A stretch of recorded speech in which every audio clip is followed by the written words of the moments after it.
Ladies, have you been wanting to make a change, but you don't feel ready? Here's the truth. Readiness is a lie. The model of confidence for women is backward, and we need to flip it. I'm Cara Moeller Poppitt, author of a new book, Big Freaking Change. After coaching thousands of women, I discovered action gives us confidence, not the other way around. If we wait to feel ready, we'll wait forever. So if you're ready to get unstuck and step into the life you've always dreamed about, visit bigfreakinchange.com right now and order your copy. Welcome to the Big Freaking Change podcast, where we dive deep into the stories of those who took bold action, embraced uncertainty, and transformed their lives without ever feeling ready. I'm your host, Cara Moeller Poppitt, author of The Big Freaking Change and the creator of the Get Unstuck Cycle of Change model.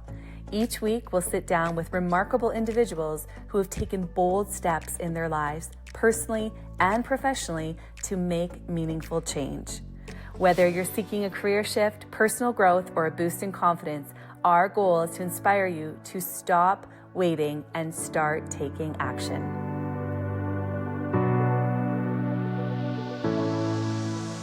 Hello, everyone, and welcome to Big Freaking Change. I'm your host, Cara Moeller Poppitt, and I'm so delighted to be here with Dr. Amy Climer. Amy, welcome to our show. Thank you. It's so good to be here. Yes, and you are a creative genius. So I'm going to read your bio for everyone so that you know the brilliance you're bringing us today, and then we're going to jump right in. Dr. Amy Climer is a speaker, trainer, and coach who teaches teams how to innovate on demand. She is the author of Deliberate Creative Teams, How to Lead for Innovative Results, written to help leaders understand how to increase creativity in their teams. She hosts the Deliberate Creative podcast and is the designer of Climer cards, a creative and team building tool. Amy has a PhD in learning and change. Thank you, Amy, for joining us. Thank you. It's so good to be here. Yes. So, Amy, I know you have a new book that just came out. I'm so excited for you. Tell us all a little bit about your book and why you decided to write that book.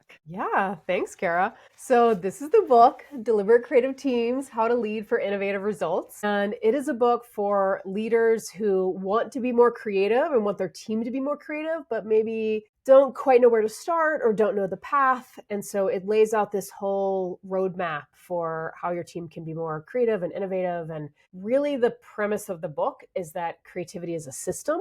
It's a process. It is not something that happens just like poof, magical, which many people understand that, but then they don't know, well, what is the actual system? What's the process? And so I really get into that. The book evolved from research I did as part of my PhD dissertation a number of years ago. And I was really curious, like, why are some teams really creative and some aren't? And I had been on teams along the entire spectrum. And I was like, okay, these teams at first glance didn't seem drastically different. But then like as the team was developing and growing, it's like this one was really creative and this one wasn't. And what was going on? And that was just my own personal motivation for digging into the research. And then once I kind of uncovered this system, I was like, okay, well, I want to share this. This is really You got to important. share it. Yeah, it is really important. And I think there's also a myth around creativity. So coming from an artistic background and a dance background, we teach our students how to be creative, how to step outside of their comfort zones, how to explore, how to add on, how to collaborate.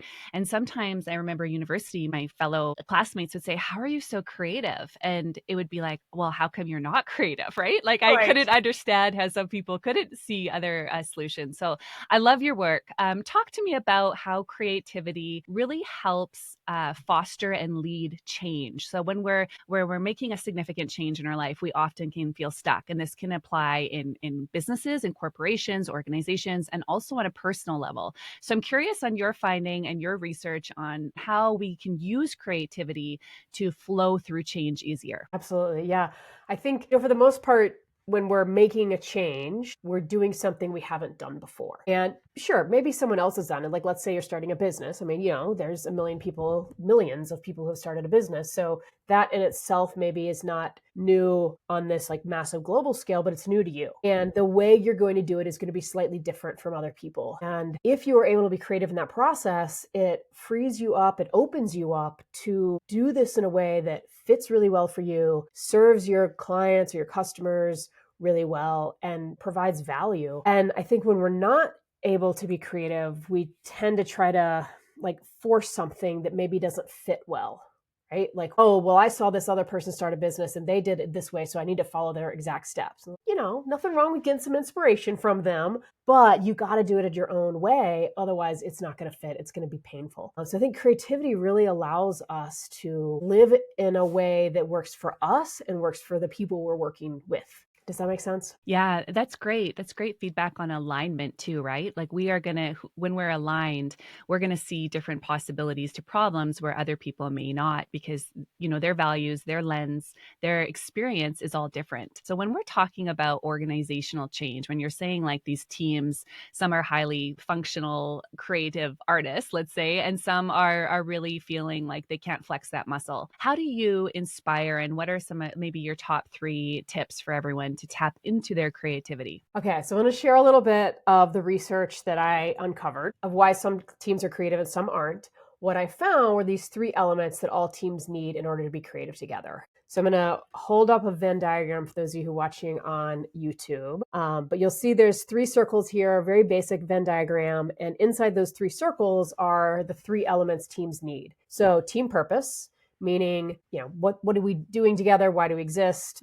Making sure that whatever we're doing is aligned with that purpose. Team dynamics, that's where, what are our behaviors? How do we interact with each other? What are our meetings like? That's all kind of fits here in team dynamics. And then team creative process is actually what's the process we're following in order to be creative together. So that would be the structure of our meetings or how we have the conversations or what are the tools or techniques we're using to generate new ideas. I really push clients to let's get beyond the classic brainstorming. It's actually not the best ideation technique. So let's look at some other techniques. All of that is part of creative process. And what I found with most of the clients I work with, they're reasonably strong on team purpose. I mean, I think it's something like, nothing new there, right? There's plenty of great books out there and resources on how to figure out your purpose. Team dynamics, we get it. We need to trust each other, at least at a moderate level. I don't need to trust you as much as I might trust my spouse, but I need to trust you enough that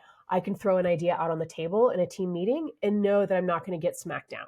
Doesn't mean you're going to take my idea. It just means we're going to, consider it for a moment at least. But reasonable level of trust, we need to communicate well. We need to be able to engage in conflict, a certain type of conflict that's helpful for creativity.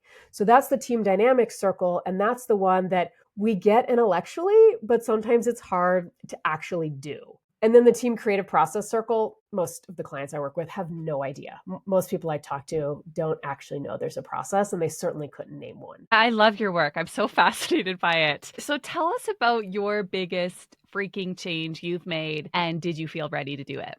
I've made a number of big changes in my life. I think one of them that is still impacting me today was starting my own business, which I did back in 2009. I actually had a different business before. I was for a brief stint, made an attempt to be a professional artist. That did not work. Yeah, I was not quite good enough. And it was like 2005, 6, 7. And so, Etsy didn't exist. Facebook was brand new, very different time. But what I learned in that kind of that failed business, if you will, is that I really liked owning a business. I liked that aspect of it. And so in 2009, I opened my consulting practice, which I still have today. Initially, I did a little less around innovation and more around team development. And over time, I've kind of, those two have inverted. And now most of the work I do is around innovation. And there was another part to your question. Oh, did I feel ready? Absolutely not. Yeah. No way.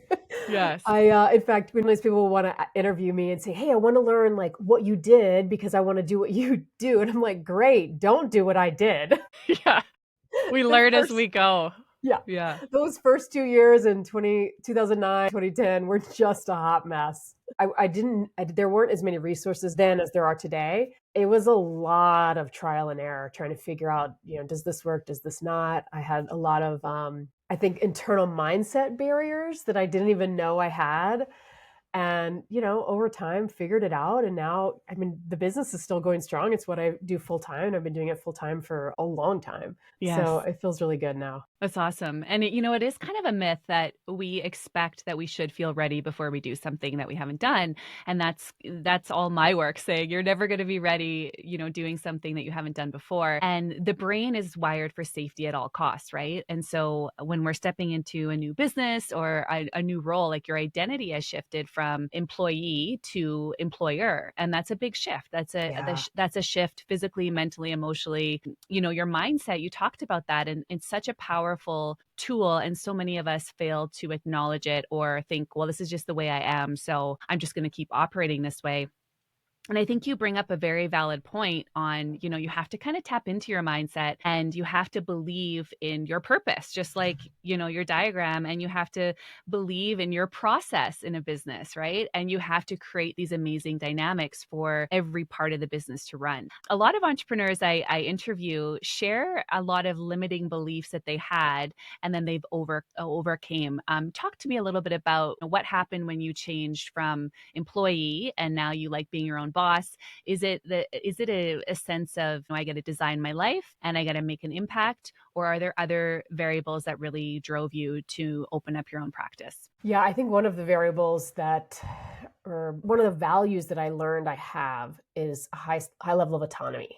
Yes. And that is quite easy to achieve. At least I have found it's easy to achieve being a business owner, especially I don't have a brick and mortar location, right? Like maybe that would be different. But I sometimes joke that my job is to make things up and sell it. And I don't mean like make things up as in like a falsehood, but that, Right. I'm designing products and services. Like for instance, I have this product that I created called Climer cards that Yes. I've had for about 12 years now. But I love that sense of autonomy. That's really important to me. I think also that ability to be creative and to make things and create things. Early in my career, I worked for a large R1 university, and very common conversation would be something like, hey, I've got this great idea.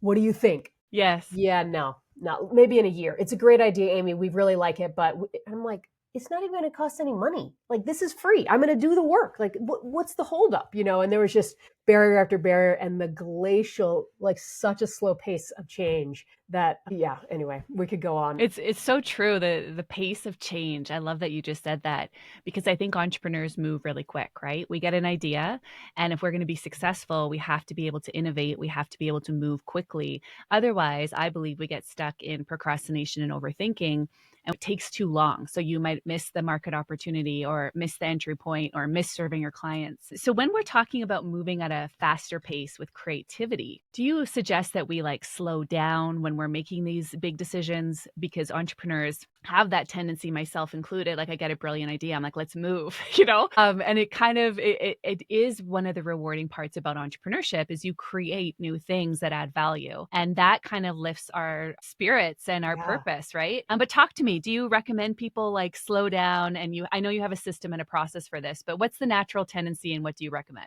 I think the natural tendency varies from person to person. Okay. So the way you just described yourself is how I would probably describe myself. Like, I Yeah. have an idea, let's go. Right? Like, Yes. why do we need to talk about this so much? There's these 4 stages to the creative process. So if we're looking at this yellow team creative process circle in the diagram, inside that circle, there's another model called creative problem solving, which I did not invent. This has been around since the 1940s, and it's based on how we as humans naturally solve problems. And so there's these 4 stages that we all go through. The first stage is clarify. So what's the issue? What are you trying to do? Clarify. Ideate. What are the ideas you have? The third stage is develop, where you take those best ideas and you develop them further. And then the 4th stage is implement. Now, what happens is that all of us have a preference for one or more of these stages.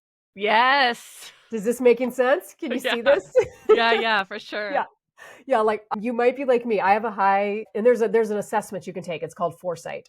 Okay. And I score really high in ideation and really high in implementation. Okay. That's And then good. I'm a bit lower in clarify and develop. Okay. Now, the scores are based on our preference, not on our abilities. And it's my preference because I get energy from generating ideas and implementing those ideas. But what happens to me, and I'm curious if this happens to you, is I've got an idea, I'm ready to start, but then I have to develop it, which means I'm ready to start, but I don't even know what the first step is because I haven't sat down and like really mapped that out. Yeah. And that's something that's, I don't know if I want to say emotionally, I guess mentally it's just more draining. I can do it well, kind of have to do it, but means I just have to strap myself to a chair, sit Yes. down and do it. Yeah. Well, I would say that I love the ideation as well. And I have a great team that can implement. And I realize that I'm good at creating the checklist and the flow chart and making sure, okay, what could go right? What could go wrong? Like that comes naturally to me. Nice. And a lot of people can't see that. But the implementation, like I will start the process, get everything going, but then I need my team to run with it because I find that those tasks drain me where they fuel other people. They're like, I love it. I can't think of the process. So once you give me the process, I'm going to run. And so you really understand that we need all players to create a really healthy team. That's exactly sort of the crux is that great. Like everyone doesn't need to be good at implementation. Everyone doesn't need to be good at clarify, whatever the stages are. But collectively as a team, for most teams, you need some representation for all four of the stages. Yeah. Not all teams need all stages, but most of them do. But then sometimes those differences kind of cloud our team dynamics a bit. Yeah. And because, if I'm a high ideator and someone else is only a high implementer, then all of my ideas are going to stress them out if they don't understand, like, no. Just because I say this doesn't mean we're going to actually do it. I'm just, spitballing here for a minute. But then once they understand the big picture and the whole process, like, oh, okay, go for it, Amy. Just keep going, whatever you got. And then we figure it out. It's so true. Whenever I go to a conference, I get all these great ideas, right? It stresses my team out. When I come home, they're like, Cara, we love you, but we have a rule for you. You got to think on your ideas for 3 days. And it has helped me so much because sometimes I don't want to overwhelm my team. Like, I'm like, this is so exciting. And all they see is, oh my gosh, this is so much work. And so I had to kind of learn, okay, Cara, sit with your excitement, write down your ideas, take some time to think through it, and then pick your best 3. Let's deliver those. And then we can kind of move forward. And that takes discipline because I want to give it, I want to be like, I'll give you the buffet, listen to all the ideas, And I think as a leader, we have to understand where people can get stuck and how do we mitigate that from happening and still get the end results. Talking about teams getting stuck, what are some of the common points of friction or where you see it when we're trying to tap into creativity, and where do they kind of have a block? I think there's a few different places teams could have a block. One of them, which I think goes back to your point of,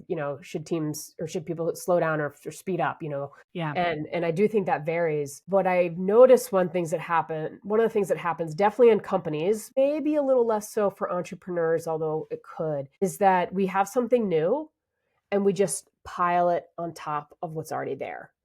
And we're not moving something out. Guilty. Yeah, exactly. Right. True. Yeah. It's like maybe we don't need to be, I don't know, leading this program that we've been leading for 10 years because it's not as fresh anymore. It's not as innovative. Let's let that go in order to bring in space for this new thing. And so because of that layering, team members just get overwhelmed. They get burnt out. They're just doing, the volume of work is too much. It's like there's only so much, you have a cup of water. It's like you can only fit so much water in there. So if you want to fill it up with something else, you got to drain some out. I mean, it's on one level, it's basic math, but we don't think of it that way in our own lives. So I think that's one of the big things that teams can do. Another big thing is a lot of times leaders will ask me, say, I asked my team for ideas and I don't really get any. What do I need to do? And usually it's more about the process and the methodology of how you're asking, and are you really setting them up to show you're interested and that you really want that. I think this story is in the book. I'm pretty sure it's in the book, but a number of years ago, I was a part of a team at a university, and it was an awesome team. Loved this group. Our team meetings were like engaging, dynamic, like everyone, it was really nice collaboration. And one day the dean came into our meeting and he said, hey, I'm here because I want to share with you something and really get your ideas for this initiative that we're going to implement. So, I mean, as soon as he said he wanted ideas, I kind of sat up straight. I'm like, sweet, we're gonna, this is my favorite. And he proceeded to talk for 55 minutes. And actually about the 15-minute mark, I was like, started looking around and I caught the eye of a colleague. And I mean, I almost started dying laughing. I had to compose myself, right?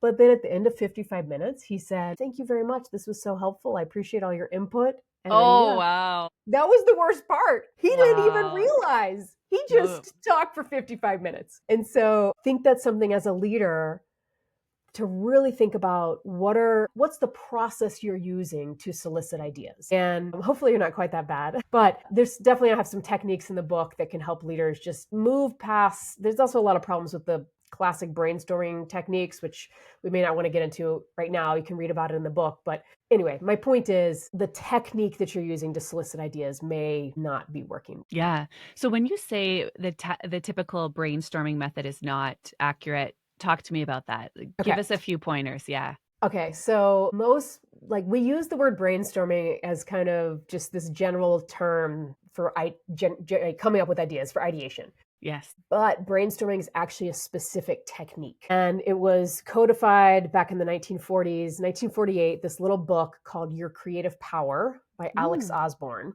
And he was an ad guy. In fact, the company BBDO, which is this big ad firm, he's the O. Okay.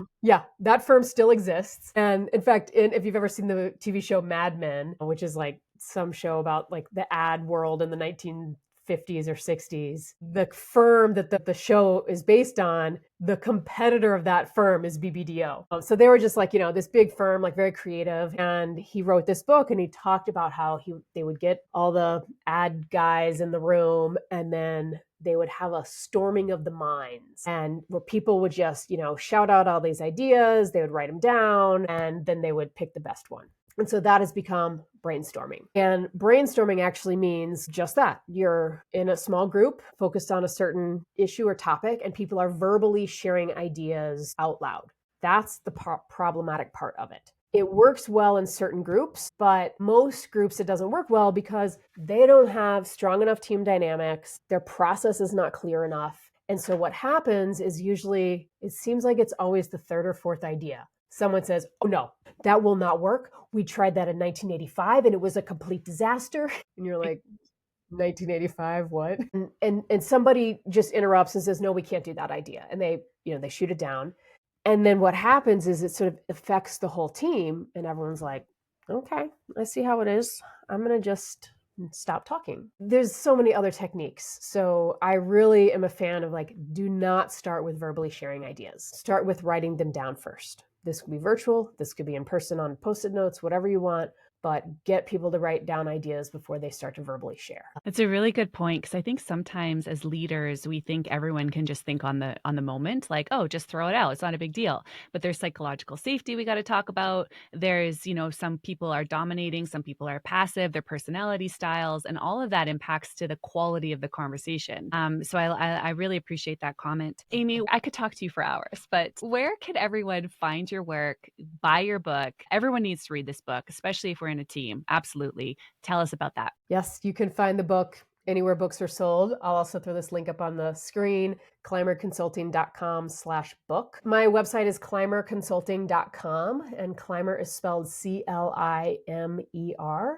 So you can find me there. You can reach out if you're curious. You can also find me on LinkedIn. I'm there quite regularly. But yeah, check out the book, Deliberate Creative Teams, How to Lead for Innovative Results. I love it. Thank you for being here. Before we wrap up, Amy, I'd love for you to share your definition of courage, because in my work, I say you don't actually need confidence to make a new change or develop a better team, but you need courage to make change. And as a result, your confidence comes. But I'd love to know your definition of courage and how teams can embody this idea that we flex our courage muscle to get to better results. I think courage is being afraid of something and doing it anyway. Yeah. Within reason. Sometimes our fears are grounded. Don't jump off like a 100-foot cliff for no reason. But I think sometimes I'll have leaders ask me, how can I know if something will work? And the short answer is you can't. You can't. I mean, you can do some things to mitigate that risk, do some prototyping or testing or start small. And so I think for teams to figure out, okay, we're kind of nervous about this. It might be a total flop, but let's try it. Let's do it. Let's see what happens and see if you can set up some safety nets so that it's not rolling out a multi-million-dollar decision when maybe it's like, okay, could we do this on a small scale to to start. But yeah, I think courage is being afraid, but doing it anyway. But yeah, absolutely. Well, thank you so much for being here. Thanks for sharing your wisdom. I can't wait to finish your book. Everyone, make sure you grab a copy of the book and remember to do hard things. And if you're working in a team, think about those aspects that we talked about today and how we can become a little more functional as a team and how do we tap into our creative process. So thank you, Amy. Everyone, have a great day. Start before you feel ready and make that big freaking change. Bye for now. We hope you enjoyed this episode and would be so grateful if you could share it with someone else that could benefit from it. Let's remember to change our relationship to change itself and take aligned action. If we want to make meaningful changes in our lives, we need to embrace stepping into the next version of ourselves in the process. Remember, stop waiting to feel ready and start taking action today.